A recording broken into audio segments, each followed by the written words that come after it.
এরা হচ্ছে সাবেঈ। বর্তমান হিন্দু ভাইদের যেটা অবস্থা, বর্তমান হিন্দু ভাইদের এই অবস্থা, এরা হচ্ছে সাবেঈ।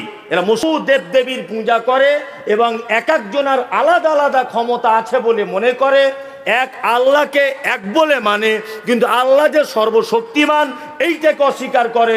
এরা হচ্ছে সাবেঈ। বর্তমান হিন্দু ভাইদের যেটা অবস্থা, বর্তমান হিন্দু ভাইদের এই অবস্থা, এরা হচ্ছে সাবেঈ। এরা মুশরিক নয়।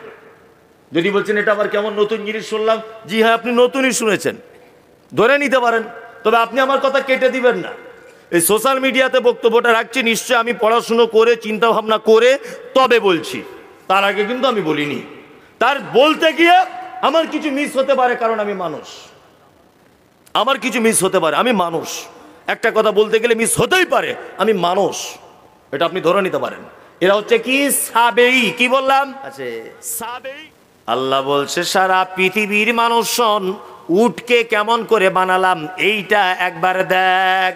আফালা ইয়ানজুরুনা, তোমরা তাকিয়ে দেখো, তোমরা কি দেখবে না উটের দিকে আমি আল্লাহ তাকে কেমন করে বানালাম। এটা তার বাংলা মানে। আচ্ছা বলুন, বনের রাজাকে সিংহ, তারপরে ছোট রাজা বাঘ, তারপরের রাজা হায়ানাক, তারপরে রাজা ধরে নেন শিয়াল, ধরে নেন আর কি, যুক্তি তর্কের খাতিরে, তাই না? এইবার আপনাকে একটা কথা বলি, বনের সব থেকে বুদ্ধিমান প্রাণীর নাম কি? শিয়াল। শিয়াল মামার বুদ্ধি বেশি, তাই না?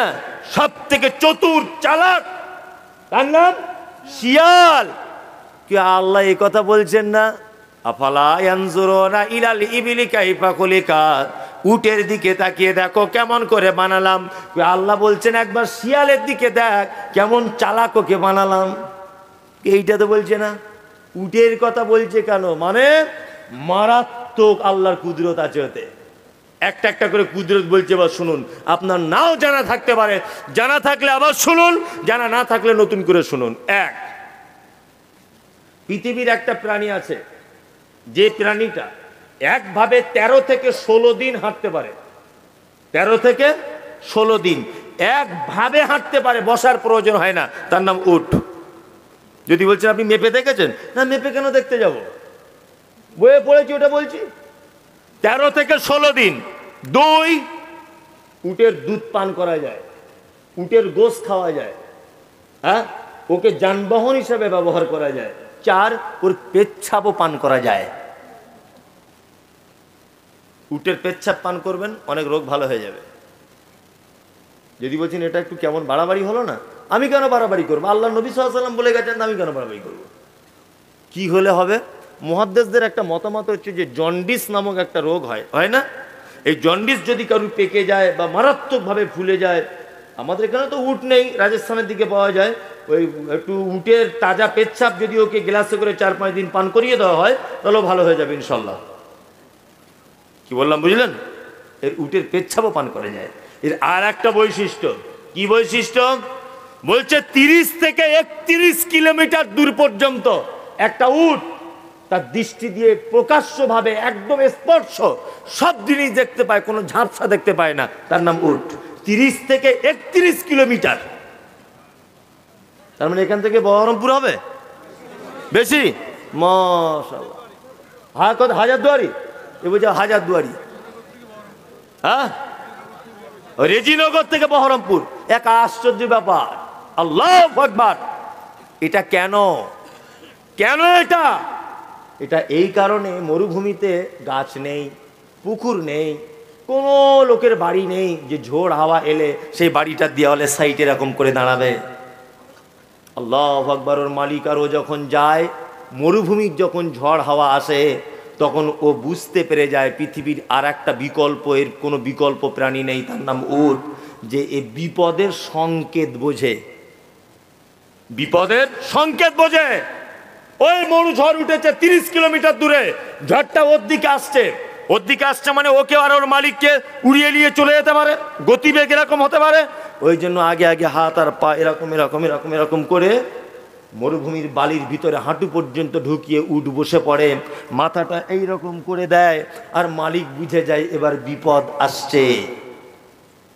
নাম্বার 5, অনেক দূরের রাস্তা যখন আপনি যান, তখন মোটর সাইকেলে ফুল তেল ভরে যান। যখন দেখবেন অনেক তেল শেষ হয়ে যায়, রিজার্ভের সুইচ ঘোরাতে হয়। তা আল্লাহ বলছে উট মরুভূমিতে চলে, ওই জন্য ওর ভিতরে একটা পানির স্টক রুম তৈরি করে দিয়েছি। ওর পাকস্থলিতে যখন পানি শর্ট পড়ে যায়, স্টকের সুইচ থেকে সুইচ মেরে আবার পাকস্থলিতে পানি ঢুকিয়ে দিই। এটা কে করে? সুইচ কে মারে? কে? আল্লাহ। কিছু গরু আবার বলছে আলীর কবর উটের পিঠে।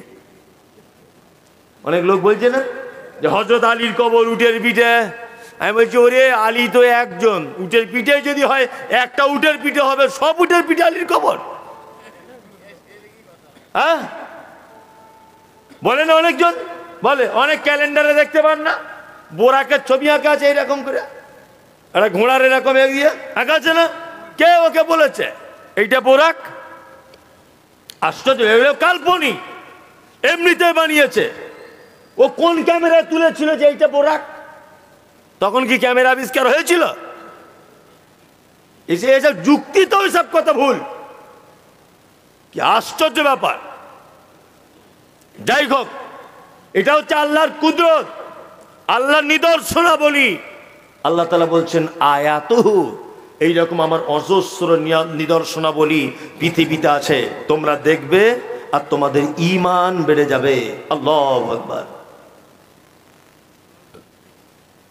রব্বিহিম ইয়াতাওয়াক্কালুন, মুমিনের আরেকটা গুণ, মুমিন ভরসা করে কার উপরে? কার উপরে? ওই কারা কারা করেন বাবা? সব ফেরেশতার দল থেকে। মাশাআল্লাহ। এবার বলুন রুজির মালিক কে? আল্লাহ। হায়াত মওতেন আল্লাহ। 2 টাকার কেজি চাল 4 টাকা হলো, ওইখানে গিয়ে রাস্তা অবরোধ করেছে টায়ার পুড়িয়ে দিয়ে। সরকার তুমি জবাব দাও, জবাব দাও। কি ঘটনা? এই 2 টাকা কেন পেট্রোলের দাম বাড়লো? সরকার তুমি জবাব দাও। বিশাল আন্দোলন। অথচ এই হাত তুলে বলে দিলে রুজির মালিক আল্লাহ। বেড়েছে বেড়েছে, সে নিশ্চয়ই ব্যবস্থা কিছু করবে, তাই না? এবার একটা আপনাকে কথা বলে দিই, আল্লাহু আকবার, আমাদের ইমানটা কোথায় গেছে? গ্রাম পঞ্চায়েত বলেছে ইন্দিরা আবাসনে তোর ঘর পাইয়ে দেবো, এখান থেকে কাঁধে ফ্ল্যাগ নিয়ে তোকে ব্রিগেড পর্যন্ত যেতে হবে। পারবি? বলছে পারবো না। মানে কাঁচা বেঁধে চলে যাব। চলে গেল ব্রিগেড পর্যন্ত। আল্লাহু আকবার। 2 টাকা কেজি চাল পাবে বলে 24 ঘন্টা কাটিয়ে এলো, ফাঁকা আসমানের তলাতে শুয়েছিল শিয়ালদা প্ল্যাটফর্মে, সব কিছু পারলো। আর আমার আল্লাহ মুয়াজ্জিনকে দিয়ে দিনে 5 বার বলছে হাইয়া আলাস সালাহ, এবার আয় মসজিদ আয় আয়। আল্লাহ নবীকে বলছেন নবী ওরা বড় স্বার্থপর, শুধু যদি নামাজের কথা বলেন তাহলে আসবে না, পরে একটা অন্য শব্দ বলুন হাইয়া আলাল ফালা, তোমরা নিজেদের কল্যাণের জন্য এসো। ওরা বড় স্বার্থপর, তারপরে আসে না। রুজি কে দেয়? আল্লাহ দেয়। আল্লাহ দেয় রুজি। এটা যদি আপনি বলেন তাহলে আপনাকে 2 টাকা কেজি চাল পাইয়ে দেবে বলে ব্রিগেডে রাত কাটালেন ফাঁকা আসমানের তলায়। আর আমার আল্লাহ অক্সিজেন দেয়, খেতে দেয়, আই পাওয়ারকে কন্ট্রোল করেন। পায়ের এই যে আপনার গুড়ালিগুলো ভিতরে মগজ আছে, গিরিশ লাগে না, সব টোটাল বডিটা সব কিছু আল্লাহর নিয়ন্ত্রণে রয়েছে। অথচ দিনে 5 বার ভ্যা ভ্যা ভ্যা ভ্যা করে ডেকেই যাচ্ছে আপনাকে মুয়াজ্জিন যেন পাগল হয়ে গেছে। আপনি পাগলের ডাকে সাড়া দিচ্ছেন না। মাঝে সাঝে বলছেন মাইকের আওয়াজটা একটু কম করে দিলে হয় না, ভোরবেলাতে ঘুমের ডিস্টার্ব হয়। অনেক লোক বলে, অনেক লোক বলে এই ক কেজি চালের ভাত খেতে পারেন আপনি? 250 গ্রাম পারেন? পারেন? পারেন না। এখন তো মিষ্টি দিলে বলছে না না ভাই কি বলে সুগার, সুগার বলে পৃথিবী কোনো রোগ নেই। এই মমতাজুল ইসলাম বলে দিলাম, এটা কোনো ডাক্তার ভাই যদি থাকেন তাহলে এটা আপনি আমাকে বুঝিয়ে দেন যে সুগার রোগ কাকে বলে। রোগ হলো সেটা যেটা ঔষধ ব্যবহার করলে সেরে যায়, তার নাম রোগ। আর যেটার মৃত্যু অর্থাৎ কবরে যাবার আগ মুহূর্ত পর্যন্ত ওষুধ খেয়েই যেতে হয়, এটা রোগ নয়, এটা আল্লাহর আযাব। এটা আপনাকে ধরে নিতে হবে। রোগ মানে ওষুধ খেলে ভালো হয়ে যাবে, ট্রিটমেন্ট করলে ভালো হতে হবে তাকে, সব আল্লাহর আযাব চলে এসছে আমাদের উপরে। এগুলো আমাদের কৃতকর্মের ফল।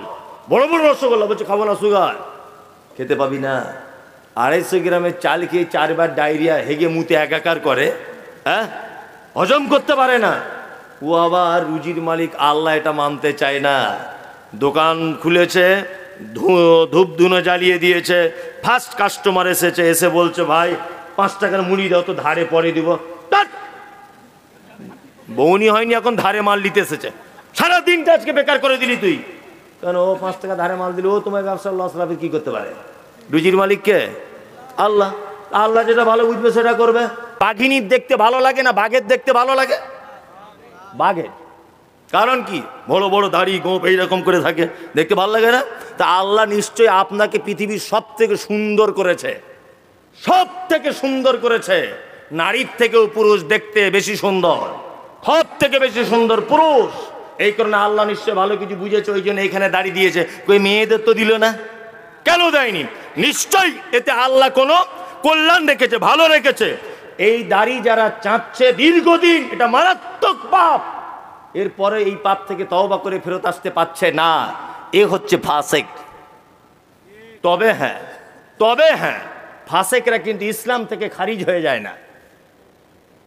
ফাসেকরা ইসলাম থেকে বার হয়ে যায় না।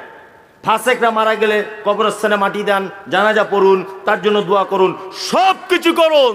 তবে ফাসেকদের কিয়ামতের মাঠে নেকি এবং বদি দুটোকে আলাদা আলাদা পাল্লাতে ওজন করা হবে। তার নেকির দিকটা যদি ভারী হয়ে যায় অবশ্যই সে জান্নাত চলে যাবে, আর তার যদি গুনার দিকটা ভারী হয়ে যায় তার ঠিকানা কোথায়? জাহান্নাম। তবে 80টারও বেশি ওলামাদের মতামত আমি পেয়েছি, মোবাইলে আমার ল্যাপটপে বসে বসে গাড়িতে বসে বসে দেখি। 80টারও বেশি ওলামাদের মতামত হচ্ছে এই যে ফাসেকদের যদি মারাত্মক, যেটা প্রকাশ্যভাবে কোরআনে নিষেধ করা হয়েছে, ওই পাপের মধ্যে যদি দীর্ঘদিন যাবৎ যদি সে যুক্ত থাকে তাহলে ওর নেকির পাল্লা ভারী হওয়ার সম্ভাবনা নেই। যেমন সুদ, এটা প্রকাশ্যভাবে হারাম। হারাম না হারাম নয়? আল্লাহ কোরআনে মানা করেছে কি করেনি? কোরআনে মানা করেছে। এটা তার মানে কি? এটা যদি তার ভিতরে দীর্ঘদিন যাবৎ এই পাপে যদি সে যুক্ত থাকে অবশ্যই এ হচ্ছে ফাসিক। চলুন এবার আপনাকে আর একটা কথা বলে দিই, আর একটা হচ্ছে মুশরিকুন। মুশরিক শব্দটা কোরআনে আছে না নেই? এটা কাদের বলে? হিন্দু ভাইদের। হিন্দুদের মুশরিক বলে তো? কিছু লোক বলছে হ্যাঁ, জি না, হিন্দুরা মুশরিক নয়। যদি কেউ এটা বলে ভুল বলেছে, হিন্দুরা মুশরিক নয়।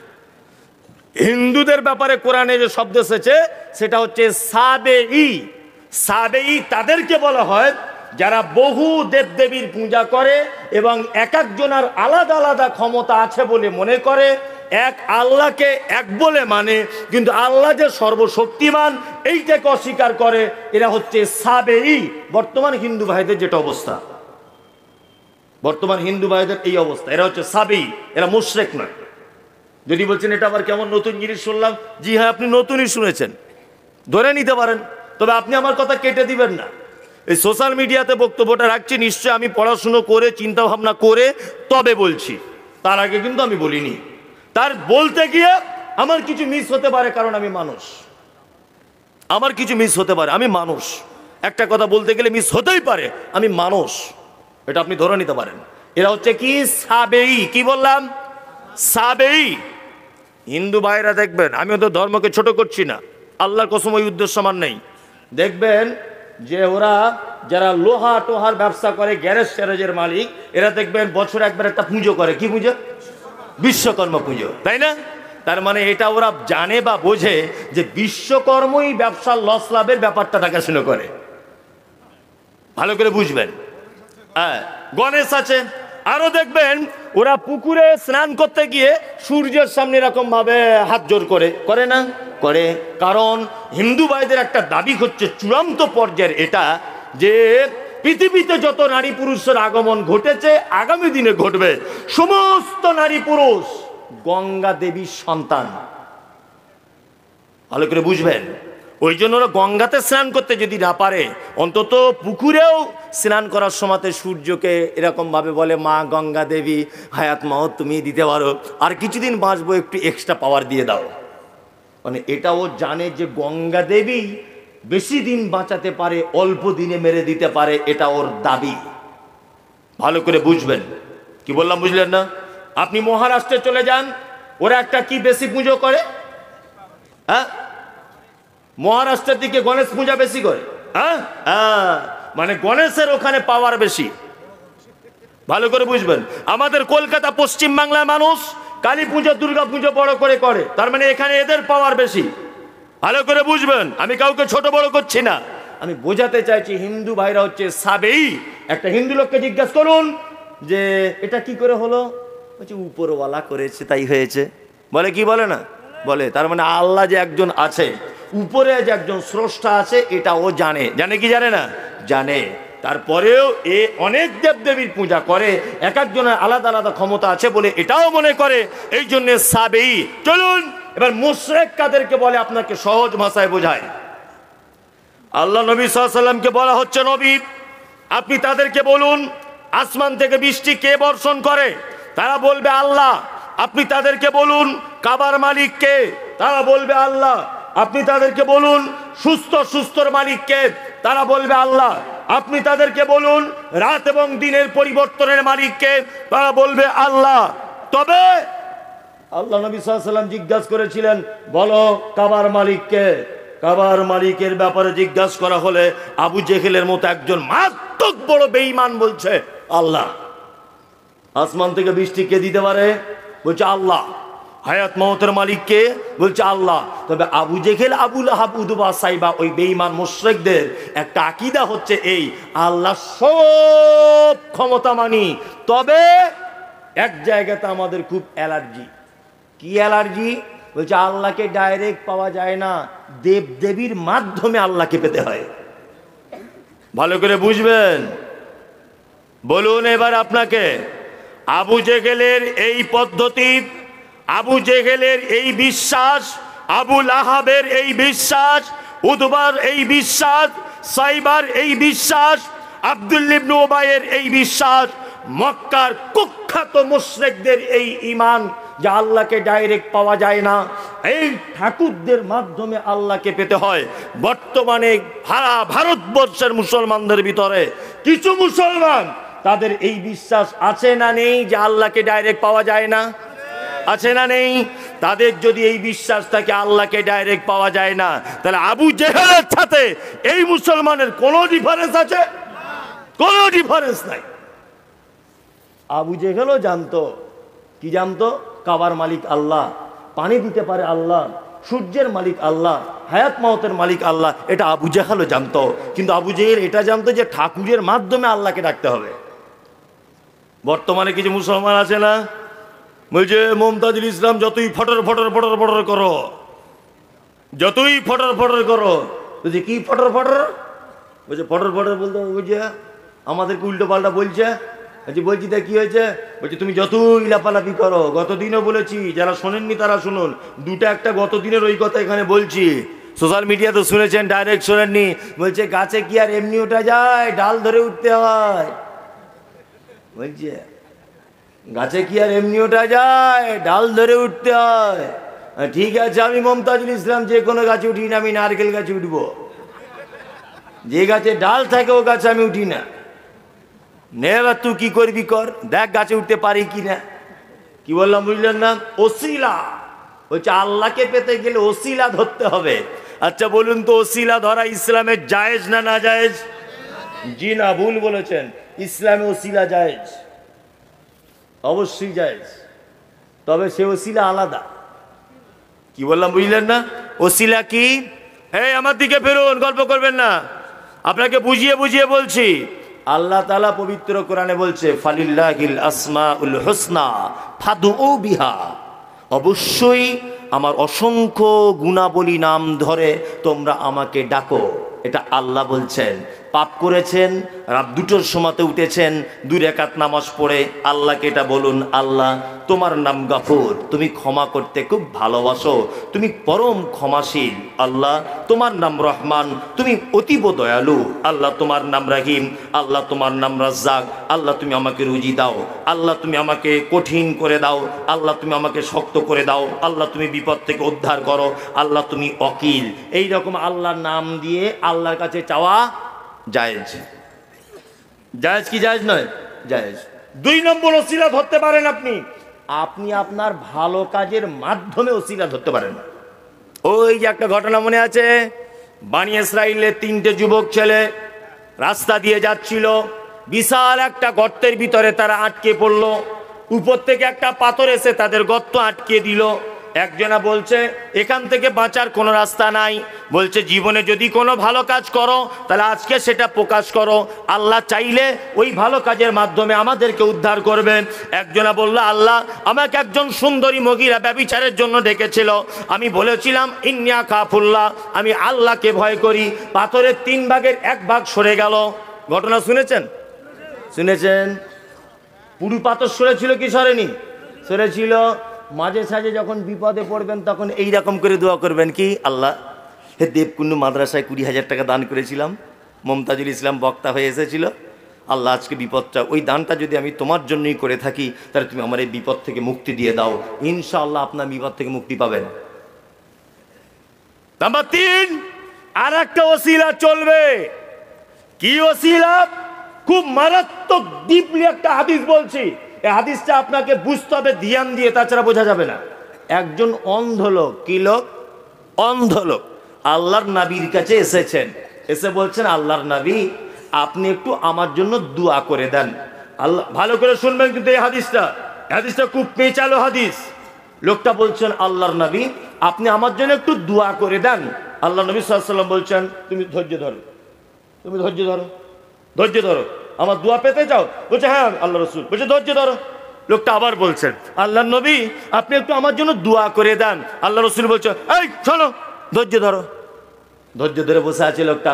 আল্লাহ নবী সাল্লাল্লাহু আলাইহি ওয়াসাল্লাম দোয়া করলেন। কে দোয়া করলেন? শুনুন, আল্লাহর নবী, তাই তো দোয়া করলেন। এবার লোকটা নিজে নিজে দোয়া করছেন, কি বলে দেখুন। এটা তিরমিজির হাদিস, সহিহ হাদিস, এখনই আপনাকে হাদিসটা বার করে দেখিয়ে দিতে পারি, চলুন। তখন লোকটা সাইডে গিয়ে দোয়া করছেন, আল্লাহ আমি একজন অন্ধ মানুষ, আল্লাহর নবী আমার জন্য দোয়া করেছেন, দয়া করে নবীর দুয়ার ওসিলা করে তুমি আমার চোখ দুটোকে ভালো করে দাও। কিসের ওসিলা করলেন? নবীর দুয়ার ওসিলা করলেন, তাই তো। চলুন আর একটা বুখারী হাদিস শোনায় আপনাকে, ওসিলা কেমন করে হয়। হযরত ওমরের নাম শুনেছেন? মারাত্মক লোক, তাই না? হযরত ওমর মারাত্মক। ওমর মানে খলিফা, তখন খলিফা, মুখ্যমন্ত্রী তখন কে? হযরত ওমর।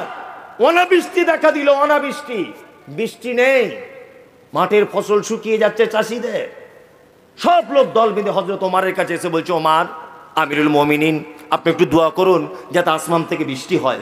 আমিরুল মুমিনিন তখন বলছেন যে আগে আল্লাহ নবীর দুয়ার ওসিলা করে আল্লাহ বৃষ্টি দিত, এখন নবী বেঁচে নেই। নবী সব থেকে ভালোবাসতেন আপন চাচা আব্বাসকে, আব্বাসের কাছে যাও। আব্বাস সব থেকে বেশি ভালোবাসতেন আল্লাহর নবীকে। হযরত ওমর বলছেন লোকদেরকে যাও আব্বাসের কাছে যাও, আব্বাস এখনো বেঁচে আছে, নবীর চাচা হিসাবে আল্লাহর দরবারে মনে হয় অনেক সম্মান বেশি, আব্বাসকে গিয়ে বলো দোয়া করতে। হযরত আব্বাসের কাছে যাওয়া হলো।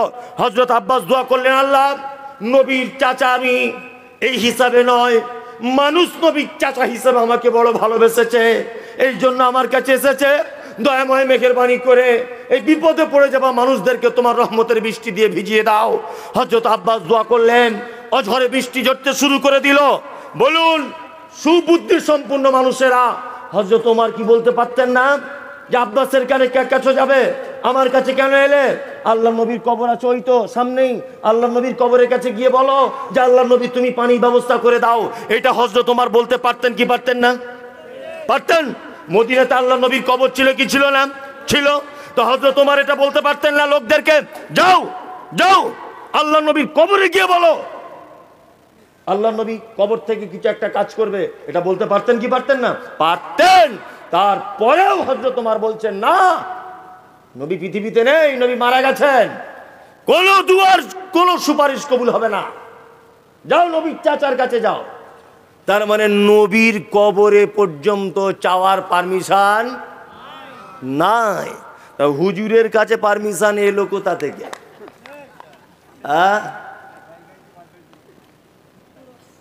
আলহামদুলিল্লাহ। এবার আপনাকে একটা মজার কথা বলি, ভাবছেন মনে হয় কি বলবে টলবে, এই দেখুন আপনাকে বলছি।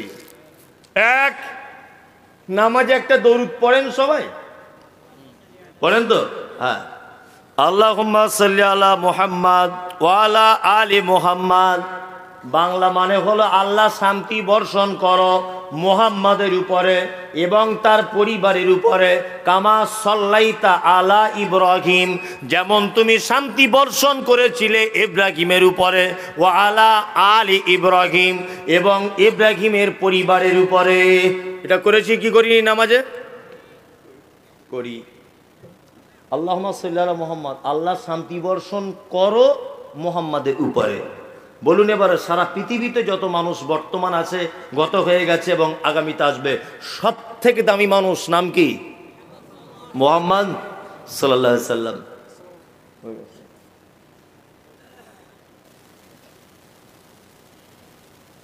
আচ্ছা, যাই হোক, তা সব জায়গাতে ভেজাল, বুঝলেন তো? যাই হোক, আলহামদুলিল্লাহ। তা কি বলছিলাম? তাহলে পৃথিবীর সব থেকে দামি মানুষ নাম কি? হযরত মুহাম্মদ সাল্লাল্লাহু আলাইহি সাল্লাম। তার নামাজে সলিমুদ্দিন কলিমুদ্দিন সুদখোর মাতাল ও ঈদের নামাজে যায়, ব্যভিচার করে যায়, মদ খেয়ে যায়, জমি ফাঁকি দিয়ে যায়, মহা বড় পাপী। এই লোকটাও নামাজে তাহলে আল্লাহ নবীর জন্য দোয়া করে না নবীর কাছে দোয়া চায়? কোনটা? নবীর জন্য দোয়া করে, তাই তো? নবীর জন্য দোয়া করে। তাহলে এবার বলছি, পৃথিবীর সব থেকে দামি মানুষ হযরত মুহাম্মদ সাল্লাল্লাহু আলাইহি সাল্লাম, 2। তারপরে স্থান সাহাবীদের, তাই তো? সাহাবীদের মধ্যে আবার 4 জন সুপারম্যান, আবু বকর, ওমর, উসমান, আলী, তাই না? বলুন, আবু বকরের নাম শুনলে কি বলি? রাদিয়াল্লাহু তাআলা আনহু। আল্লাহ তুমি তার উপরে সন্তুষ্ট হও, আল্লাহ তুমি তার উপরে রাজি হও, আল্লাহ তুমি তার উপরে খুশি হও। বাংলা মানে ওমর একই, উসমান একই, আলী একই, আব্দুল্লাহ ইবনে আউফ একই, ইবনে মাসউদ একই, আবু হুরায়রা একই, ইবনে মাসউদ একই। এইখানে আমরা দোয়া করলাম কার জন্যে? উমারের জন্য, যে আল্লাহ উমারের উপরে খুশি হও, তাই তো? এবার আপনাদেরকে বলছি, খুব মনোযোগ সহকারে শুনুন। আবু বকর, ওমর, উসমান আর আলী, এটা একটা পাল্লা। এই পাল্লাতে রাখলাম কাকে? আবু বকর, ওমর, উসমান, আলীকে। আর এই পাল্লাতে আমাদের নবী মুহাম্মদ সাল্লাল্লাহু আলাইহি সাল্লামকে রাখলাম। ধরে নেন, বলুন তো, ঈমানের দিক দিয়ে, সম্মানের দিক দিয়ে, মর্যাদার দিক দিয়ে, আল্লাহ তাআলার ইবাদতের দিক দিয়ে কোন পাল্লা ভারী হবে? মুহাম্মদ সাল্লাল্লাহু আলাইহি সাল্লামের, তাই তো? চলুন এবার মুহাম্মদ সাল্লাল্লাহু আলাইহি সাল্লামকে পাল্লা থেকে নামিয়ে এই জায়গাটায় রাখলাম। ধরে নেন, যুক্তি দিয়ে বলছি, সারা পৃথিবীতে যত পীর সাহেব আছে, সব পীর সাহেবকে এই পাল্লায় তুললাম, আর আবু বকর, ওমর, উসমান, আলী 4 জনকে এই পাল্লাতে তুললাম। এবার বলুন তো, কোন পাল্লাটা ভারী হবে ঈমানের দিক দিয়ে? কেন? পীর সাহেবদের সংখ্যা বেশি তো, হবে না? না হবে না। তাহলে আপনারা বেশ ভালো বুঝেছেন। কি বুঝেছেন? যে পীর সাহেবদের তাহলে হালকা হয়ে গেল, আবু বকর, ওমর, উসমানের ভারী হয়ে গেল। আবার প্রথমে ফেরত যাচ্ছি আমি। আবু বকরের জন্য দোয়া করেছিলেন না তার কাছে দোয়া চেয়েছিলেন? কোনটা? দোয়া করেছিলেন। আল্লাহ নবীর জন্য দোয়া করেছিলেন না দোয়া চেয়েছিলেন? করেছিলেন। তাহলে আল্লাহ নবী পৃথিবীর সব থেকে দামি মানুষ, ওনার জন্য যদি দোয়া করা লাগে, তারপরে দামি মানুষ আবু বকর, ওমর, উসমান, ওদের জন্য যদি দোয়া করা লাগে, তাহলে হুজুরের কাছে দোয়া চাইতে যাব কেন? বরং হুজুরের মাজারে গিয়ে বলবো, আল্লাহ, হুজুর বড় বিপদে পড়েছে, ওকে তুমি কিয়ামতের দিন রক্ষা করো। ওর কাছে কেন চাইতে যাব? ও কি মোক্তার না উকিল যে বাঁচাতে পারবে?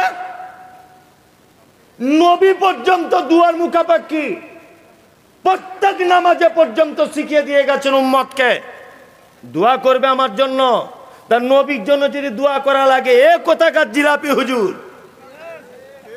এ বলে গেল। অনেক জায়গাতে দেখেছি, বলছে মারা গেলে ভিতরে সার্টিফিকেট দেওয়া হচ্ছে।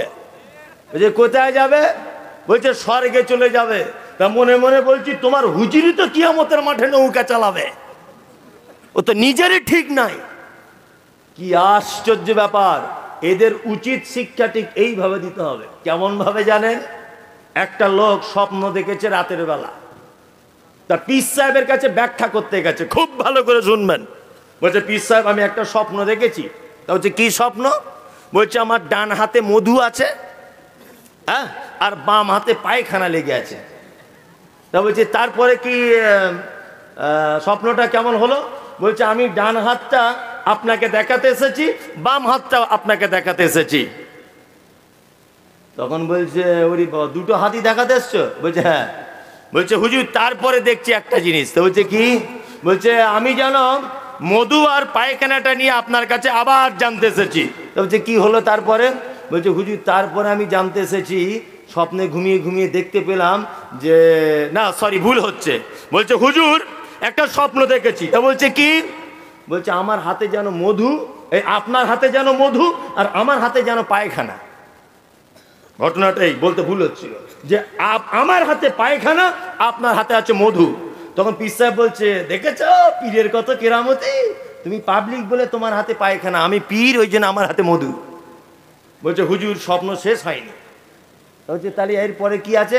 বলছে তারপরে দেখছি আপনি আমার হাতটা চেটে খাচ্ছেন, আমি আপনার হাতটা চাটছি। কি বলছি বুঝতে পারছেন? হ্যাঁ, মারাত্মক ব্যাপার। মানে ও বলতে চাইছে যে আমার হাতে পায়খানা, আপনার হাতে মধু, স্বপ্ন দেখছি। হুজুর বলছে মধু হবে না, আমি পীর সাহেব আর তুমি সাধারণ লোক, তুমি পেয়ারার ব্যবসা করো, তোমার হাতে মধু হবে? পীরের কেরামতি নাই। ও তখন বলছে হুজুর স্বপ্ন আমার শেষ হয়নি। তা বলছে কী করতে হবে? স্বপ্ন শেষ হয়নি বলছে। তারপরে স্বপ্নে দেখছি একটু ঘুম ভাঙানোর পরে আবার ঘুমিয়ে গিয়ে যে মধু আপনার হাতে ওইটা আমি চাটছি আর আমার হাতে পায়খানাটা আপনি চাটছেন। মারাত্মক ব্যাপার। এদের উচিত শিক্ষা এইভাবে দিতে হবে, তাছাড়া এই জাতিকে বাঁচানো সম্ভব নয়। মুশরিক এর আকীদা যদি এই হয়, এর চিন্তাধারা যদি এই হয় যে আমার দাদুর মাধ্যম দিয়েই আল্লাহকে পাওয়া যাবে, তাহলে আবু জেহেলের সাথে ওর আর কোনো পার্থক্য নেই। আছে ভালো পাবলিকের মাথা ওয়াশ করে দিয়েছে, বলছে আমরা জলসা করবো, একটা করে ইট আনো আর 100 করে টাকা আনো। ভালো করে বুঝবেন, আরে 100 করে টাকার একটা করে ইট দিয়ে যদি জান্নাত চলে যাওয়া যায়, লোকার নামাজ কালাম পড়ে বলুন? কি আশ্চর্য ব্যাপার! একটা করে ইট আর 100 করে টাকা নে মাথা হাত বুলে দিয়ে বলছে তুমি স্বর্গে চলে যাবে। আর এ তো গরু ছাগলের মতো কিছু বুঝে না, এ ভাবছে বাবা বড় জায়গায় দিতে পেরেছি, সাংঘাতিক ব্যাপার। কি আশ্চর্য ব্যাপার! হুজুর যা ব্যাখ্যা করে আপনি অবাক হয়ে যাবেন। যদি বলছেন আপনি গীবত করছেন, আপনি এটা জানেন যে কয়েকটা মানুষের ব্যাপারে গীবত করা যায়? ধর্মীয় নেতা কি নেতা নয়, অবশ্যই ভুলটা বলে দিতে হবে। গোপ রেখেছে এত বড়, হাসলেও বোঝা যায় না, কাঁদলেও বোঝা যায় না, আবার কালার করে রেখেছে। আর হালকা ফতুয়া পাঞ্জাবি পরে চাইনিজ হুজুর, বুঝলেন তো? কি আশ্চর্য ব্যাপার! আরে পীরে পীরে যদি মারামারি লাগে তাহলে ভক্তরা স্বর্গে না নরকে? হ্যাঁ, একজনা বলছে শিরায় শিরায় ভক্ত, এই রক্ত, আরেকজনা বলছে ভাইজানের ভক্ত, আর ওর নিজের চাচা স্লোগান দিচ্ছে শিরায় শিরায় রক্ত, খেকশিয়ালের ভক্ত। শুনেছেন? মানে ভাই ভাই পীরে পীরে মারামারি। তা খোদায় খোদায় যদি লড়াই হয়, বান্দারা কি করবে? কঠিন ব্যাপার। মুশরিক কাকে বলে এটা আপনাকে বলে দিলাম, যাদের আকীদা এই আছে যে আল্লাহকে ডাইরেক্ট পাওয়া যায় না, মাধ্যম ধরে আল্লাহকে ধরতে হয়, অবশ্যই এরা হচ্ছে মুশরিক। চলুন এবার আপনাদেরকে মোমেন্টটা বলবো, বলে চলে যাব। এক, আচ্ছা বলুন তো ঈমান কটা বিষয়ের উপরে রাখতে হয়? একদম ঠিক, এ মাদ্রাসা মৌলভী সাহেব না? হ্যাঁ, আমি তাই তো ভাবছি যে ও কেন ফটফট করে সব কথা বলে দিচ্ছে। হ্যাঁ, তার মানে পেটে কিছু আছে ওর। আর এমনি যারা বলতে পারছে না, ও গোপাল ভাঁড়ের মতো শুধু মাথা নাড়ছে। কাল সকালে বলবে আরে মমতাজুল কেমন বক্তা, শালা সাংঘাতিক বক্তা, সাংঘাতিক। ও হাসের মাদানি কি বক্তা, ও হরমুজার কি বললো, শওকত আর কি বলেছে, ফাটাফাটি করে দিয়ে চলে গেছে। একদম পীর মুড়ি সব লুঙ্গি খুলে এক গাছে তুলে দিয়েছে। যদি বলে আরে কি বলেছে ওইটাই তো মনে নেই, তবে দিয়েছে শালা সাংঘাতিক। এটাই আপনার সকালবেলার উত্তর হবে, হবে না? দিয়েছে কিন্তু কঠিন দিয়েছে। আমি আবার আসছি পাশে, নতুন লুঙ্গি কিনেছি আবার খোলার জন্যে, ওখানে নিয়ে আসবে ইনশাল্লাহ। আর আমি বলে দিয়েছি আমি শাবল কুড়ুল দিয়ে কারুর ভাঙতে যাব না, তবে আমি বক্তব্যের মাধ্যমে সোশ্যাল মিডিয়াতে যত বক্তা সবাইকে বলে দিয়েছি, বেরাদার রাহুল শাহিনুর সবাইকে বলে দিয়েছি ফোন করে করে, এখন একটাই বিষয় যে পীর পূজারি পীর বলে ইসলামে কিছু নেই, এই ব্যাপারে শুধু বক্তব্য চালাও। আর রাহুলকে বলে দিয়েছি সব নাম্বার আমি জোগাড় করছি, তুই শুধু মোনাজারা কর, শুধু মোনাজারা কর আর মোবাইলে ছাড়। কি বললাম বুঝলেন না? আর আবু বক্কর বলে একটা ছেলে দেখবেন ঝাড়খণ্ডের বাড়ি, হ্যাঁ আবু বক্কর, খুব ফলো করবেন, ও এই হাশেম মাদানী মাদ্রাসার ছাত্র, এটা জেনে রাখবেন। ও কিন্তু এখনো কমপ্লিট করেনি, এবার মনে হয় তিরিমিজি শরীফ পড়ছে। তা আল্লাহ এত দিমাগ ফাস্ট করেছে ওকে, আমি অনেক সময় অনেক হাদিস ওকে জিজ্ঞেস করি, হ্যাঁ জিজ্ঞেস করি ওকে, আর আবু বক্কর এটা কোথায় আছে রে, খাট করে কম্পিউটার টিপে বলে দিবে মৌলী সাহেব এটা ওখানে আছে, দেখে নেন। আল্লাহ আকবার। আল্লাহ সবাইকে সব গান দেয় না, সবাইকে দেয় না। দেখবেন আর মোটামুটি 10 বছর অপেক্ষা করুন, পীর সাহেবের বউরা বড় বড় তাল গাছের পাকা তৈরি করে হাওয়া করছে, হ্যাঁ মানে মাছি তাড়াবে ইনশাল্লাহ। মানুষ যা হচ্ছে এখন সচেতন, তাড়াতেই হবে। চলুন এবার আপনাকে বলছি মোমেন, 6টা বিষয় ইমান রাখলে ইমান হয় কটা? 6টা। এক, আল্লাহকে এক বলে মানা, নবীকে শেষ নবী বলে মানা, কোরআনের প্রতি বিশ্বাস করা, কেতাবের প্রতি ইমান রাখা, আর ফেরেশতাদের প্রতি ইমান রাখা, আখিরাতের প্রতি ইমান রাখা, ভাগ্যের ভালো মন্দের উপরে ইমান রাখা। আপনাদের গ্রামে একটা ছেলে MA পাস, আচ্ছা বলুন তো তাকে কেউ স্যার বলে ডাকে? ডাকে না তো, কেন? চাকরি পেলে ডাকবে, এ ভালো বোঝে কিন্তু, চাকরি পেলে ডাকে। নামাজ পড়ো তো ভাই, নামাজ পড়ো, 5 দিন হলে ধরেছ, তোমাকে তো ফুল দিয়ে বরণ করা ভালো। এসেছিস না ভাই তুমি এইখানে, মানে কন্ট্রাক্টে, মানে জলসা পরের দিন ছেড়ে দেবে নাকি? তাহলে ও যতদিন যাবে না ততদিনও নিয়ত করেই রেখেছে, মানে ওই ভাগ্যের উপরে যে ভালো মন্দ তারপর ইমান। জি, তো ও যে বাইরে যাবে এর কোনো গ্যারান্টি আছে? হ্যাঁ, কোনো গ্যারান্টি আছে? তারপরেও এখনো পর্যন্ত বলছে বাইরে যাবো, তার আগে পর্যন্ত পড়বো। যাক, ও একেবারে খারাপ নয় আর কি। যাই হোক, ও যদি এই মুহূর্তে দুনিয়া ছেড়ে চলেও যায়, তা আল্লাহ তাআলা হয়তো বাকি দিনের নামাজ না পড়ার পাপটা হয়তো ক্ষমা করে দিতে পারে, যদি তওবা করে নেয়, ক্ষমা করে দিতে পারে। যাই হোক, আমি ওইদিকে যাচ্ছি না। তাহলে মাধ্যমিক pass, MA pass, BA pass, double MA, কেউ স্যার বলে না। স্যার উপাধি পেতে গেলে কি করতে হয়? স্কুলের সঙ্গে যুক্ত হতে হয়। যদি কোনো চাকরি না পাও, তাহলে অন্ততপক্ষে খিচুড়ি স্কুলে হাতা ঘোরাতে হবে। বিরিয়ানি প্রতিদিন হচ্ছে স্কুলে, এই বিরিয়ানি তোমার রান্না করতে হবে ICDS এর, তাই না? তবুও তোমাকে দিদিমণি বলবে। কিছু যদি মাস্টার না হতে পারো, স্কুলে ঘন্টাটাও বাজাতে হবে, তবে তোমার নাম হবে স্যার, তার আগে নয়। এই যে 6টা জিনিস বিশ্বাস করলাম, আপনি এখনো স্যার হতে পারেননি, আপনি ডিগ্রি অর্জন করেছেন ইমানের, এখনো মোমেন হতে পারেননি। মোমেন হতে গেলে কি কি লাগবে? কে কি? আপনার ভিতরে কয়েকটা গুণ থাকবে, এই গুণগুলো বলে দেবো, ইনশাল্লাহ আমরা মোমেন হব সকলে, ইনশাল্লাহ। ইনশাল্লাহ ভুল ত্রুটি যা আছে সব নিজেদের ভিতরে আজকেই সব কিছু তওবা করে দিয়ে বাড়ি যাবো, ইনশাল্লাহ। ইনশাল্লাহ, মাশাআল্লাহ। একটা একটা করে শুনুন, আল্লাহ বলছেন, ইন্নামাল মুমিনুনা আল্লাযীনা ইযা যুকিরাল্লাহু ওয়াজিলাত কুলুবুহুম ওয়া ইযা তুলিয়াত আলাইহিম আয়াতুহু যাদাতুহুম ঈমানান ওয়া আলা রাব্বিহিম ইয়াতাওয়াক্কালুন।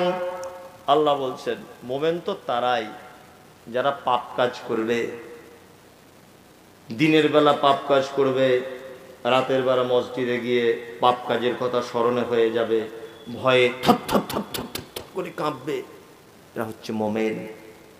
ভয় হয় পাপ করার পরে?